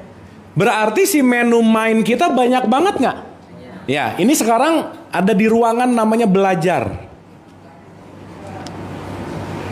Nah, awareness itu adalah si sang penyaksi yang lagi loncat ke kamar manapun. Itu awareness kita gitu. Kesadaran. Jadi, gampangan kata, kalau saya lagi marah, bukan saya marah, kesadaranku lagi ada di ruangan marah. Saya marah nggak? Enggak. Tapi awareness-nya lagi mampir di ruangan marah. Maka di ruangan marah ada emosinya nggak kira-kira? Ada. Maka kalau aku ada di ruangan marah, rasanya kayak gini. Pertanyaan. Si awareness ini bisa loncat-loncat ke kamar-kamar yang lain nggak kira-kira? Iya, ini kan sekarang dikit-dikit di kamar belajar. Ini bentar-bentar IG, bentar-bentar Tokped, bentar-bentar Shopee, bisa nggak? Balik lagi ke belajar. Mungkin di kamar belajarnya cuma 5% gitu. Karena kenapa? Set, belok ke sini, belok, balik lagi, belok ke sini, balik lagi gitu. Makanya tiap saya diskusi, pasti saya banyak nanya. Kenapa? Karena tiap pertanyaan memancing awareness siapapun yang diajak diskusi untuk stay di kamar belajar gitu kira-kira. Sampai sini oke? Sip. Berarti kalau lagi bete apa yang terjadi? Lagi mampir. Kesadaranku lagi ada di kamar bete. Bisa nggak detik itu aku mau balik aja ke titik tengah? Bisa nggak? Bisa. Tapi kamar yang sering dikunjungi itu punya magnet. Menarik ya. Dan bahkan magnetnya akan sangat menguat. Apapun habits yang dilakukan, pokoknya masuk ke kamar itu dulu aja. Sampai sini oke? Pernah dengar kata khusyuk nggak? Pernah dengar? Khusyuk adalah diam di satu kamar dalam waktu yang lama. Itu namanya khusyuk. Konsentrasi, fokus. Fokus bete maksudnya. Ya terserah, dimanapun. Berarti kalau saya tahu bete nggak enak, bisa nggak? Udah ngapain ada di kamar bete? Mending maafin, bisa begitu nggak? Bisa, Bang. Tapi berpindah dari kamar yang magnetnya kenceng kepada kamar yang jarang dikunjungi, itu kalau nggak dilatih nggak bisa. Akan stay di sana. Akan stay di sana. Betah dia ya. Ya. Jadi kebanyakan orang tuh kamar pelitnya terang banget, kamar BT-nya terang banget. Itu kamar dermawan biasanya gelap-gelap gitu kira-kira. Kamar memaafkannya jarang dikunjungi gitu. Nah. Karena kamar yang sering dikunjungi itu pasti terang benderang gitu. Nah, nanti mulai besok lah nggak apa-apa. Coba cek kamar apa yang sering dikunjungi. Cek, karena cuman kita yang tahu. Ya ampun, ternyata kamar yang sering dikunjungi julid ya misalnya. Nah, begitu nanti ada keinginan si awareness ke kamar julid, set. Nah, awareness mau ke julid nih. Dari tahu nggak enak kalau julid, balik lagi ke tengah, balik lagi ke tengah, balik. Jadi dalam keseharian itu gitu-gitu nggak kira-kira? Nah, orang yang awarenessnya loncat cepat di antara kamar, pasti dia tidak fokus. Dan penelitian terbaru mengatakan, maaf banget ya, di manusia modern sekarang, manusia kalah fokus sama ikan koki. Manusia rata-rata fokus cuman bisa 8 detik. Begitu fokus, entah dia pengen gini, entah pengen gini, entah pengen gini, entah pengen apa. Udah aja, 8 detik kekuatan fokus sekarang manusia modern. So that's why fokusnya semakin minim, value of life-nya pasti semakin gak oke. Nah ya Kak, untuk keluar bisa pindah dari kamar ke kamar itu bagaimana gitu loh caranya? Contoh ya, karena kan misalnya ada orang yang anxiety gitu. Pasti untuk dia anxiety itu akan selalu muncul, kemudian dia mencoba balik, tapi yang ada balik lagi ke sana gitu. Ya. Nah, latihan apa yang mesti dia lakukan? Latihan untuk satu, menerima realitas tadi, letting go tadi, dan balik. Kalaupun itu udah jadi penyakit, perlu obat pasti. Perlu ke psikiater. Gitu intinya. Nah, kalau dalam misalnya dalam aktivitas konteks agama, misalnya sholat atau yang lain, apa yang bisa membantu? Ketika kita sholat, kan kita lagi ngelepasin semua kamar. Kita lagi stay di sini nih. Pause gitu. Inilah kamar sholat adalah kamar netral, kamar khusyuk yang disebut tenang, damai, bahagia. Makanya sholat itu salah satu obatnya gitu. Sip. Sekarang pertanyaannya, kalau terlatih, kapanpun kita bisa ke tengah nggak? Bisa. Contoh lah, nggak usah jauh-jauh. Contoh nih ya. Saat mungkin pasti pernah ngerasain lah kalau udah mulai belajar. Dulu tuh tingkat marah 80% voltasenya gitu misalnya. Tapi sekarang kayaknya udah 50 deh. Kenapa? Karena saya tahu kalau di kamar ini nggak nyaman, mendingan saya udah selesai letting, maafin gitu kira-kira. Kalau udah kesadarannya ke situ, sholat nggak jadi beban ya, malah dicari ya. Lah kan emang sholat bukan beban sebenarnya. Ini kan konteks yang kadang-kadang kan kita nyuruh anak sholatnya sisa. Iya. Jadi kalau misalnya belum sampai kesadaran di sana, dia nggak nyari sholat. Sip. Tapi kalau udah sampai di situ, sholat dia cari gitu. Makanya sholat nomor 2. Lah nomor 1-nya kan syahadat. Ngerti dulu gitu. Nomor 1 kamu bersaksi, baru kamu mengingat apa yang disaksikan. Makanya sholat nomor 2, betul nggak? Nah. Kan sholat itu nantilah, sholat itu masih rada panjang sih. Tapi sholat itu bukan urusan gini-gini gitu loh Bu, Pak. Ini tuh namanya ritual sholat. Sholat itu artinya connected. Connected kemana? Connected to your conscience, connected to your soul. Connected to your spirit gitu. Terhubung kepada kesadaran gitu. Jadi melakukannya bukan karena paksaan, tapi melakukannya karena kesadaran gitu. Sampai sini oke? Sampai sini oke?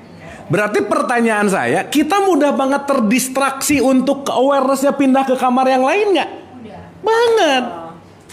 Karena mental muscle-nya, awareness muscle-nya nggak kokoh. Contoh paling gampang untuk menggambarkan mind and awareness ketika kita nonton bioskop. Udah kita dimainin awareness-nya tuh. Begitu duduk, set mulai gelap, jeng-jeng thriller, set langsung ke kamar tegang, ke kamar sedih, ke kamar deg-degan, ke kamar ketawa-ketawa, ke kamar, gitu nggak kira-kira waktu nonton? Iya. Tapi kalau waktu nonton nggak usah sok-sok consciousness, ya jadi nggak rame. Aku mau consciousness itu nggak usah, biasa aja ya. Kalau gitu kan nggak, jangan juga gitu. Dapat ya? Sehingga nanti kita akan ngerti begitu kejadian apapun, saya punya kontrol untuk mengontrol consciousness saya. I will take back the power. Saya yang ngontrol ya, bukan kamu yang ngontrol saya gitu. Meskipun senyebelin apapun, kalau saya yang ngontrol, sebentar sih, balik lagi. Contoh, Dalai Lama pernah ditanya, Master masih marah nggak katanya? Bagus penanya. Terus dia senyum, kan manusia, ya marah lah. Oh gitu, tapi marah saya beda sekarang. Kalau dulu saya marah 5 menit, sekarang saya marah 1 menit. Kalau dulu saya di kamar marahnya lagi marah 5 menit, sekarang cuma 1 menit balik lagi. Kesini balik lagi gitu. Sip ya? Ya. Bisa nggak kita? Ini kan kita manusia. Ya. Yang terpengaruh oleh macam-macam hal gitu. Ya. Kita bisa mengabaikan semua kita. Bisa mengabaikan? Ya, kita akan terus berada di tengah-tengah gitu. Bisa. Tapi nggak 100%, Pak. Yang namanya manusia itu selalu ada selalu. Tapi kita tahu saat ada di sini saya tahu harus balik gitu. Gitu loh. Makanya udah keluar dari kamar tengah ke gini. Ketika kita anggap aja ke kamar yang jelek, untuk kembali ke tengah, perjalanan dari kamar jelek kembali ke titik tengah, itu namanya sabar. Pernah dengar nggak? Sabar ya, maksudnya balik ke tengah. Gitu. Sabar. Nah, sabar tuh sekarang udah jadi toxic positivity sih. Jadi sebaiknya kalau ada orang yang lagi bete, jangan diomongin sabar. Dia pasti ngebalas, kamu kan gak ngerasain gitu. Jadi marah. Karena udah jadi receh gitu kata-kata sabar gitu. Makanya orang yang sabar adalah orang yang dia sadar lagi ada di kamar tertentu. Dan dia punya willingness, dia pakai willpowernya, dia pakai tekadnya untuk I will be back to the center gitu. Makanya di Al-Baqarah 147, jadilah umat pertengahan, centering.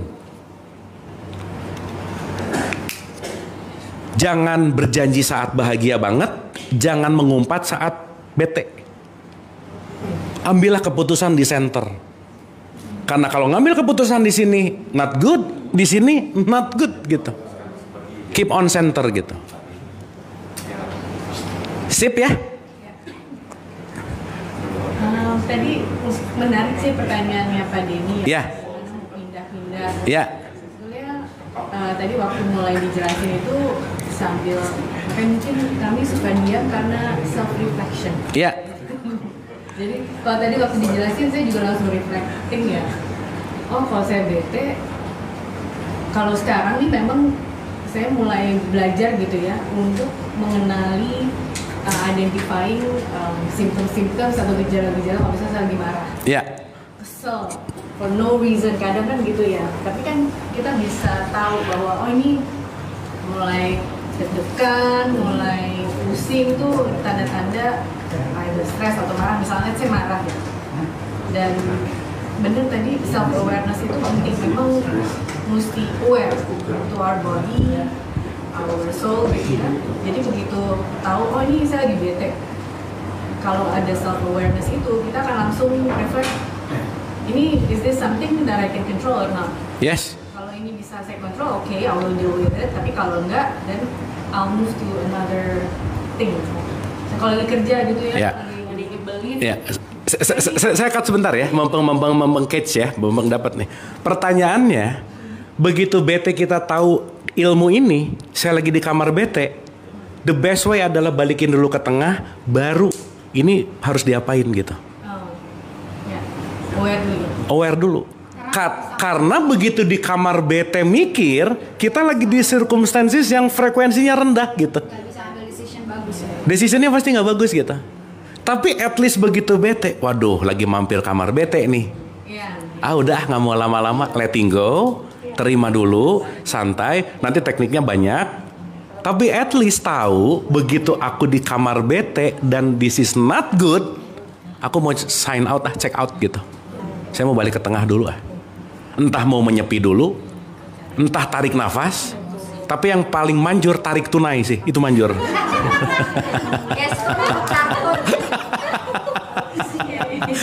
Dapat ya? Cuman hari ini yang paling penting satu aja. Saat kita lagi marah, ingat aku tidak marah. Kesadaranku lagi ada di kamar marah. Waktu lagi kesal, aku nggak kesal. Kesadaranku lagi ada di kamar kesal. Nah nanti kita semua menganalisa nih, kira-kira kamar-kamar apa aja yang paling terang benderang gitu. Udah pasti kamar yang terang benderang kaitannya sama luka. Udah pasti kaitannya sama trauma, udah pasti kaitannya sama soul dan seterusnya, nanti panjang ke situ. Nah ini awal dari kalau tadi ngomongin healing. Begitu aku tahu lukaku, aku bisa tahu apa yang perlu aku sembuhkan. Dan yang lebih bahaya adalah kalau aku tidak menyembuhkan lukaku, aku bisa melukai orang yang bahkan tidak melukaiku gitu. Itu panjang ceritanya gitu. Oke? Ya, sekarang kita praktek dulu sebentar. Coba duduknya rada-rada tegak sedikit. Kita buktikan dulu tentang kebenaran mind and awareness gitu. Ya. Santai, relax, matanya boleh ditutup. Santai aja, matanya boleh ditutup. Ini begitu tutup mata aja, si awareness tuh biasanya loncat, ya pikiran tuh ya. Ingat ya, kita tuh bukan banyak pikiran, tapi awareness yang loncat ke kamar-kamar pikiran. Nah sekarang gini, coba belajar untuk fokus lagi duduk di sini saat ini. Duduk di sini saat ini. Begitu awarenessnya loncat ke TikTok kah, ke IG kah, ke kerja, coba tarik lagi ke aku lagi di rumah ini, duduk di sini.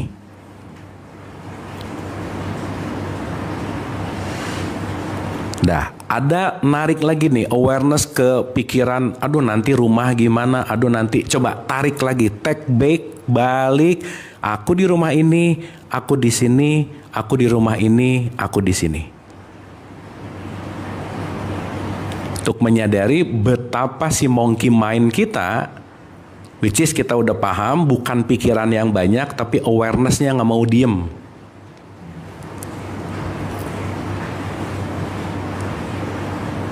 Oke, kita mau membuktikan dulu satu.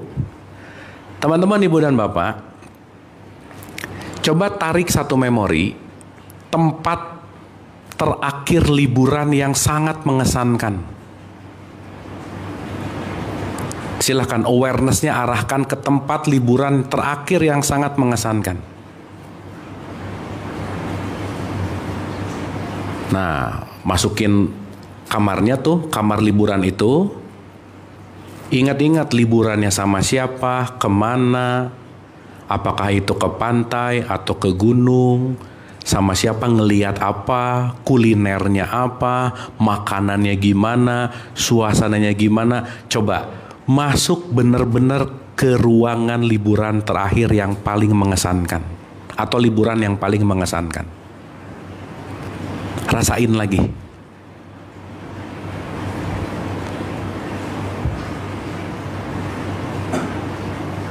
Rasain lagi. Lebih visual lagi boleh, lebih dirasain lagi boleh, bareng sama siapa aja, hal-hal unik apa yang terjadi, apa yang gak pernah dilupain momen-momennya, diingat-ingat lagi. Stay di ruangan itu, nyalain lampunya, puter lagi memorinya sedetail-detailnya. Oke, cukup. Sekarang balik lagi ke kamar rumah ini di sini sekarang.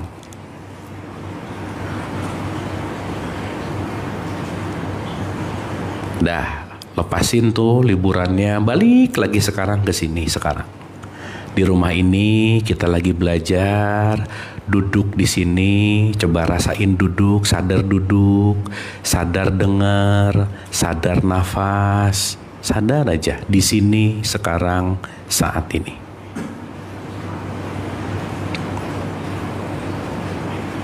Dah, kita latihan lagi.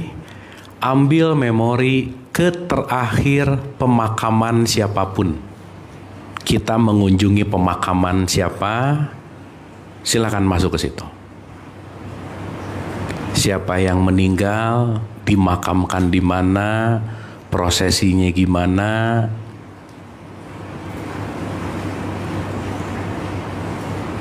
Bareng sama siapa perginya? Ketemu siapa aja tuh di pemakaman?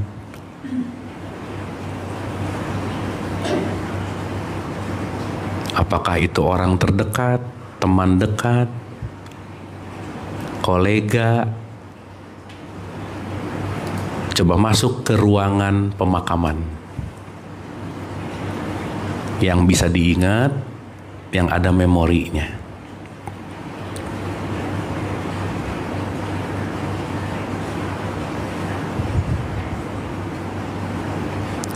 Oke, cukup, nggak usah terlalu lama. Balik lagi ke rumah ini. Lepasin kamar pemakaman, lepasin. Balik ke rumah ini, di sini, saat ini. Sadar duduk, sadar suara, sadar nafas, sip, balik lagi ke sini. Sekarang kita masuk ke kamar film terakhir yang ditonton, atau film yang paling mengesankan di bioskop. Masuk ke kamar itu, terserah. Buka kamarnya, nyalain lampunya, ingat-ingat filmnya apa, aktornya siapa, aktrisnya siapa, nontonnya sama siapa, adegannya apa, rasain lagi adegan yang menegangkannya gimana, filmnya kerennya gimana. Coba masuk ke kamar film yang favorit gitu, silakan.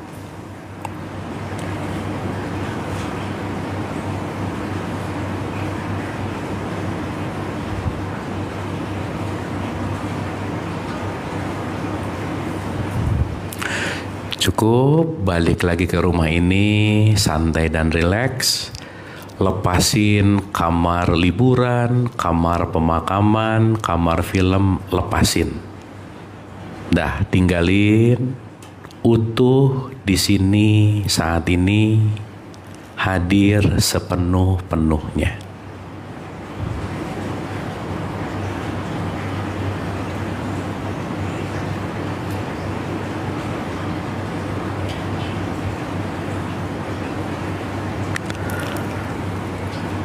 Tidak terburu-buru, matanya boleh dibuka.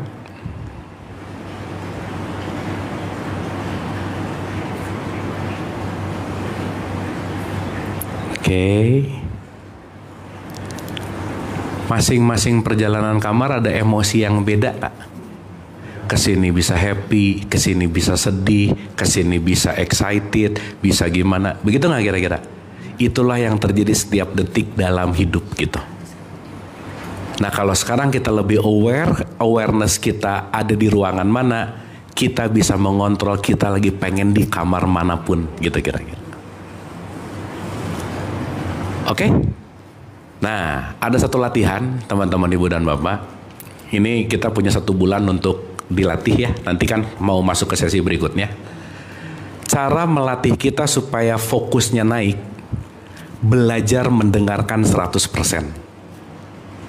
Dengerin 100% tanpa mau bukan mau mereply, tapi beneran belajar denger 100% aja.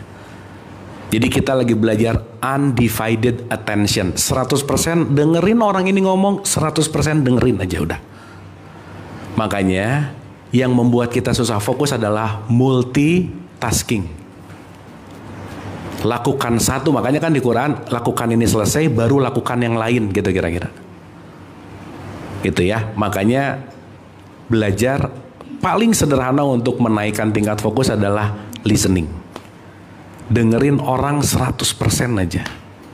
Dan nanti disadari deh, begitu kita lagi belajar, selama ini ternyata ngedengerin tuh nggak sepenuh 100% gitu. Misalnya ada lagi ngobrol sambil main, iya aku dengerin kok, tapi sambil main handphone, nggak bisa lah, udah nggak bisa. Nah saat kita mulai belajar 100%, makan ya makan, minum ya minum, ngobrol ya ngobrol, denger ya denger, 100% gitu. Nah, nanti kita akan sadar bahwa oh iya ya, tingkat fokus kita tuh sangat-sangat fragile gitu. Sangat bisa mudah dipatahkan sama faktor eksternal gitu kira-kira. Oke? Terlalu banyak buzzer di dunia ini. Itu kan buzzer. Kali ini nggak bisa nyalahin buzzer, Bu. Ya. Mau banyak buzzer kalau kitanya santai nggak masalah. Aman. Ya. Ada orang yang tadi Apakah itu? ada orang yang multitasking. Ya. Ada orang yang gampang fokus, gampang fokus. Ada orang yang kalau lagi baca ya baca aja. Iya. Nggak denger tuh. Iya. Ngajak ngobrol gitu. Iya. Tapi ada orang yang sambil ngobrol bisa sambil dengar yang lain, bisa sambil tahu apa yang ada di sekitarnya gitu. Iya. Nah itu tadi kan kita Iya. mau belajar fokus nih. Ya itu mungkin dia udah terlatih, Pak. Oh gitu. Iya. Tapi at least nggak apa-apa. Gini, apa-apa atau nggak apa-apa kan tergantung kapabilitas kita gitu. Even sekarang kalau saya nyuruh Bapak yang tadi tuh, Bapak mikir 2 hal sekaligus kan nggak bisa ya? Nggak bisa. Karena otak kita nggak didesain untuk itu gitu. So that's why begitu kita gini, jangan mengartikan oh kalau gitu nggak boleh multitasking satu. Gini. Kalau kita punya 4 pekerjaan, jangan sampai waktu ngerjain A mikirin B gitu. Waktu ngerjain B mikirin C. Waktu ngerjain C mikirin D gitu. A beresin cukup, ke B set cukup, ke C. Meskipun di sini mungkin 10%, tapi 10% dia 100% hadir gitu. Contoh. Bisa loh bangun tidur mandi, lagi mandi pikirannya udah di kantor. Ya udah kalau udah sering nggak usah dilanjutin kalau gitu ya.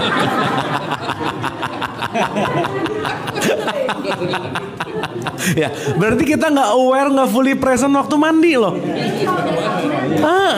Sampai ini udah sabunan belum ya? Wah udah tuh. Gitu. Sip ya. Makanya less fokus, less efektif, less produktif udah pasti. Tapi apa daya dengar laki-laki dan perempuan beda itu benar? Pasti. Karena korpus kolosum laki-laki sama perempuan tuh beda. Tapi bukan berarti itu nggak gitu juga. Bukan berarti bahwa excuse bukan. Ini enggak. Ya, tapi dari fisiologis korpus kolosum otaknya memang beda, iya. Kan kalau bukan daya dengarnya sama, tapi memproses di otaknya yang berbeda. Karena katanya kalau laki cuma menggunakan yang kiri, kalau perempuan langsung dua-duanya. Gitu benar. Sebenarnya otak kiri kanan itu kan hoax ya. Ya, bukan. Sebenarnya dalam konteks kalau kita ngomong itu lebih kepada dayanya aja sih. Lebih ke situ gitu. Itu sih. Ya intinya dilatih gitu. Sip ya, terlepas nanti beda. Nanti kita bahas lah ya perbedaannya di mana. Ya mau tanya lagi Kang. Ya. Balik lagi tadi yang Kang sharing mengenai apa namanya kamar-kamar di hotel ini untuk pikiran itu menurut saya sih bagus sekali gitu ya. Karena kan ini memudahkan kita. Oke, saya ingatnya kalau mulai sekarang tuh hotel aja. Oh sekarang lagi kamar ini balik lagi. Sip. Nah cuma pertanyaannya gini Kang. Kalau lagi stres itu susah banget itu Sang untuk balik lagi gitu. Soalnya kayak nggak percaya balik lagi itu akan menyelesaikan masalah. Yang ada ke situ lagi gitu loh. Iya. Itu apalagi ya latihannya kalau kayak gitu ya? Latihan nggak ada lagi. Nggak ada lagi. Karena tadi yang diceritain.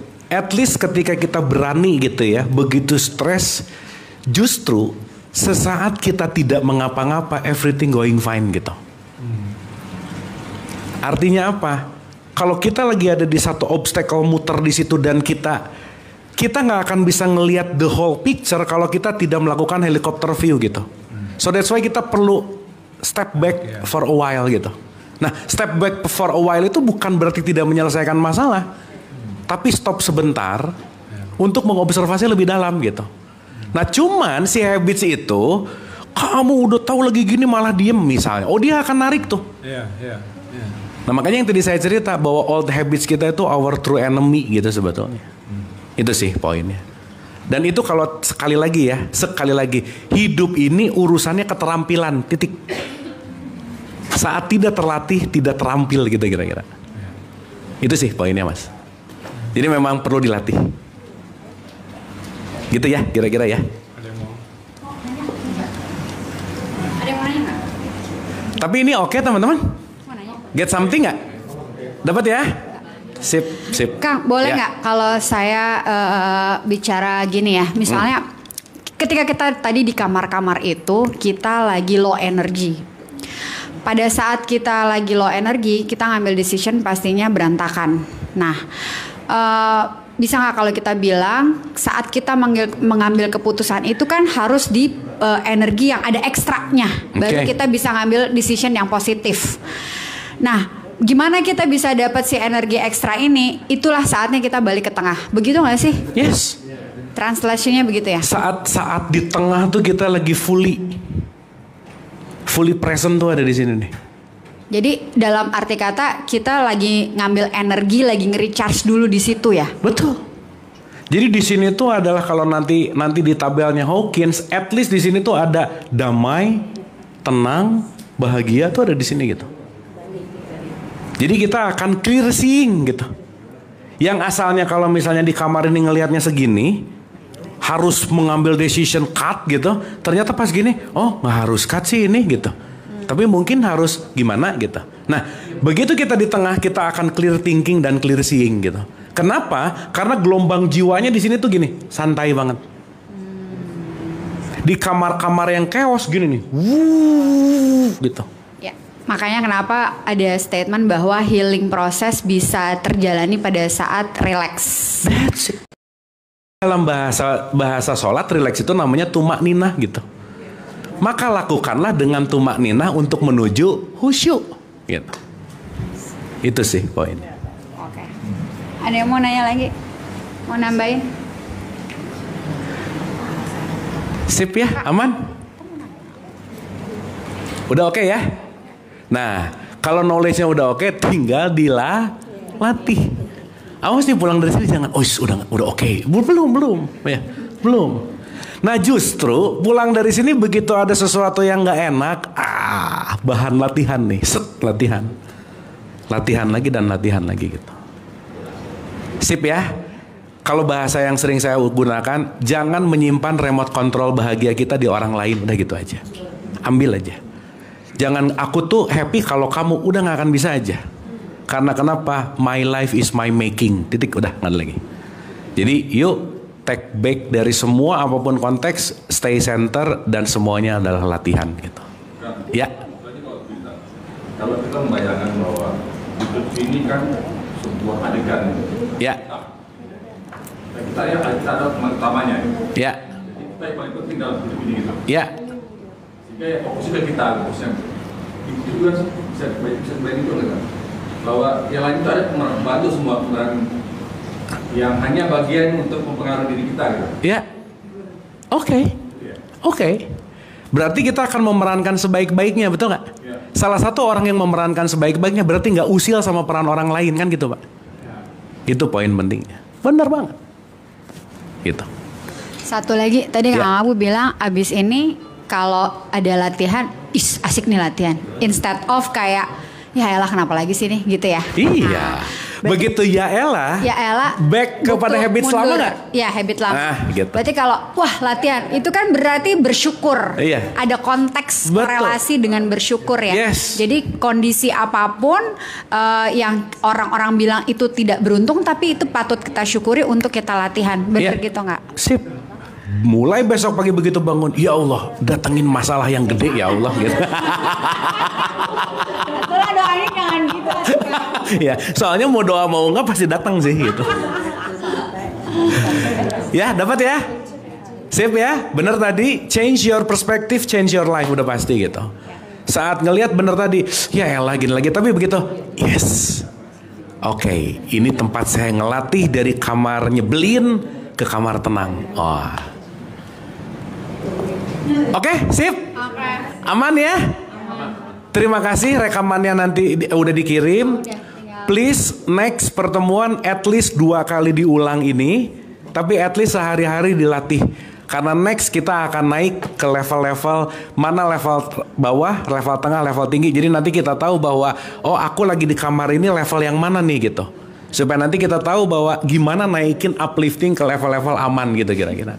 Nah abis gitu nanti kita bahas syahadat, abis gitu nanti kita bahas sholat. Itu 3-3, panjang lah pokoknya. Sip ya. Terima kasih, semoga bermanfaat. Selamat berlatih. Mohon maaf lahir dan batin. Wabillahi taufiq wal hidayah. Assalamualaikum warahmatullahi wabarakatuh. Hatur nuhun.